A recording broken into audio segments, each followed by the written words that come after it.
So I know that you're a nurse. Can you tell me, how did your background as a nurse practitioner and a coach shape how you show up for your daughter in those early days when you were just trying to start navigating this space? Like I've been in medicine for over 25 years. And so navigating hospitals and doctors and therapists, that's kind of second nature.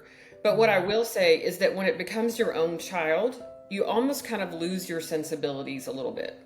Like if you would come to me, I could be like, oh, well, we should look at this or whatever. But when it's your own child, the child that you love more than anything, and they're hurting, you lose the ability almost to kind of look at it from an objective point of view, because it's all very tangible and real. But because I do have that background, it was easier for me to approach the medical professionals because I knew what she needed, but I still needed them to help me get her there. But what I've found is that like a lot of moms don't know how to push back because dealing with medical professionals is not second nature to them.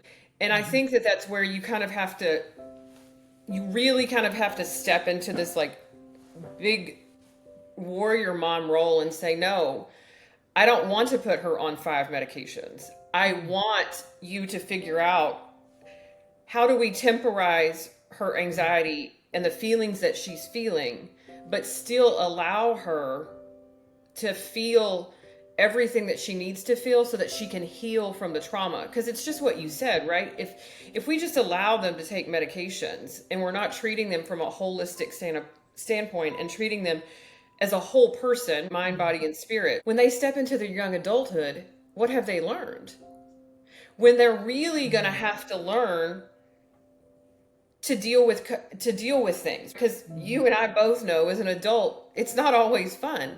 Adulting is Yeah. hard. And life is going to life. There's always going to be something. And so for me, it really became a way of teaching her to advocate for herself so that she could deal with things as they come along. And I think that it's very important. Like kids are very short-sighted, but we know, man, if we don't get a hold of this, what's at the root of the anxiety and trauma, when you step into young adulthood, everything is still going to be a big deal and it's going to cause even more trauma and more anxiety. So if we can kind of get them to the point where they want to do and they know they need to do the work to get over whatever it is, and then they develop those better coping mechanisms, now we're setting them up for a much better adulthood that we know is going to have its own set of trials and tribulations.